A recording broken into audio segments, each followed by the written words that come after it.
नमस्कार, आप देख रहे हैं हल्ला बोल टीवी। मैं वली। अभी हिजाब विवाद थमा नहीं, इसके उससे पहले अभी थमा नहीं है। इससे पहले बीजेपी नेता का एक बड़ा बयान सामने आया है। बीजेपी नेता ने चुनाव आयोग और सरकार दोनों से डिमांड की है। आखिर वो क्या डिमांड है, इस बारे में ज्यादा जानकारी देने के लिए हमारे साथ मौजूद है हल्ला बोल टीवी की संपादक प्रियंका। देखिए, हिजाब विवाद किस तरीके से तूल पकड़ता हुआ नजर आ रहा है, ये सभी लोग देख रहे हैं। बिहार में तो विपक्ष को एक मुद्दा मिल ही गया है कि हिजाब विवाद को लेकर विपक्ष आए दिन बयानबाजी कर रहा है। इसके बाद हम अन्य देशों की भी बात कर ले तो वहां पे पश्चिम बंगाल में भी आज बिहार के सीएम नीतीश कुमार के खिलाफ वहां पे प्रदर्शन जारी है। इस बीच जैसा अभी हमने अपने दर्शकों को अपडेट दिया कि जम्मू कश्मीर के भी पूर्व सीएम की बेटी का भी एफआईआर कराने चली गई। किसके खिलाफ? तो नीतीश कुमार जी, नीतीश कुमार के खिलाफ। तो मतलब हिजाब विवाद थम नहीं रहा है, ये आए दिन बढ़ते हुए नजर आ रहा है। और इसी बीच बिहार के बीजेपी के एक नेता का बड़ा मांग उन्होंने कर लिया, बिहार सरकार से की है, केंद्र सरकार से भी की है और चुनाव आयोग से भी की है। क्या मांग की है, उससे पहले मैं ये बता दूं कि ये कौन है। तो ये है बीजेपी के नेता, इनका नाम है निखिल आनंद। निखिल आनंद ने हाल ही में अपने सोशल मीडिया हैंडल एक्स पे एक पोस्ट जारी किया है। बीजेपी ओबीसी मोर्चा के राष्ट्रीय महासचिव निखिल आनंद ने शुक्रवार आज ही अपने एक्स हैंडल पे एक पोस्ट जारी किया, जिसमें उन्होंने हाल ही में जो हिजाब विवाद है उस घटना पे अपनी प्रतिक्रिया दी। लंबे समय से चुप थे, अब उन्होंने अपनी प्रतिक्रिया दी है।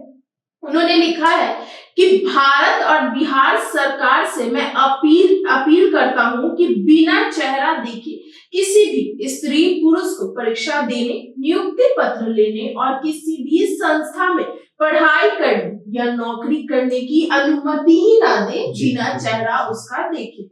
परीक्षा केंद्र पर भी चेहरे की वीडियोग्राफी कराकर ही प्रवेश किया जाए। नियुक्ति पत्र वितरण के दौरान भी अभ्यर्थियों का चेहरा समेत वीडियोग्राफी की जाए। साथ ही उन्होंने चुनाव आयोग से भी अपील किया है।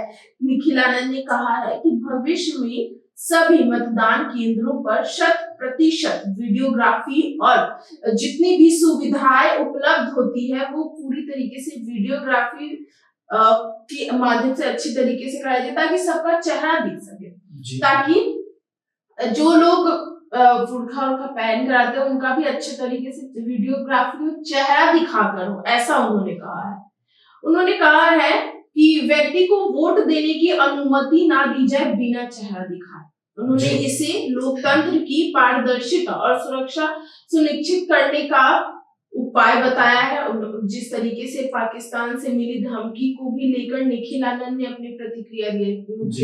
नीतीश कुमार को पाकिस्तान के कुख्यात डॉन ने जो धमकी दिया, उसके बाद अब बीजेपी के नेता निखिल आनंद ने भी अपनी प्रतिक्रिया दी है।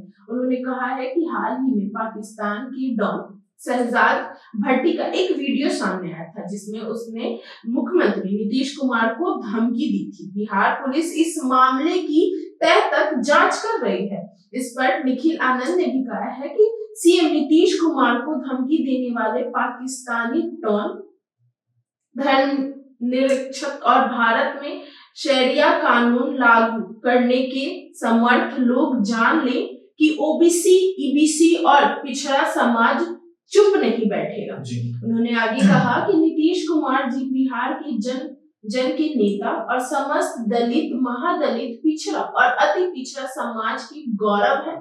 भारत को पाकिस्तान और बांग्लादेश बनाने की कोशिश के खिलाफ देशवासियों को एकजुट होकर अपनी आवाज उठानी चाहिए। ऐसे में बिहार में जिस तरीके से हिजाब विवाद और बिहार वासियों को धमकियों को लेकर राजनीतिक बयानबाजी भी तेज हो रही है। इस बीच सरकार और चुनाव आयोग के सामने चुनौती यह बनी हुई है कि शिक्षा संस्थान और मतदाता केंद्र में सुरक्षा और पारदर्शिता सुनिश्चित की जाए, क्योंकि ये जो विवाद हुआ इसके बाद से इनका ये जो अपील है, इन्होंने केंद्र सरकार, बिहार सरकार और चुनाव आयोग से भी अपील किया है कि बिना चेहरे देखे किसी को परीक्षा केंद्र पे भी ना भेजा जाए।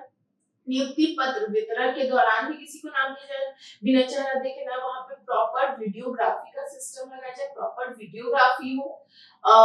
और जो भी चुनाव इलेक्शन के टाइम भविष्य में अगर कभी भी इलेक्शन होता है और जो लोग मतदान करने आते हैं उनका भी उस समय भी वीडियोग्राफी का पूरा प्रॉपर बंदोबस्त कराया जाए और चेहरा देख कर ही मतदान किया जाए।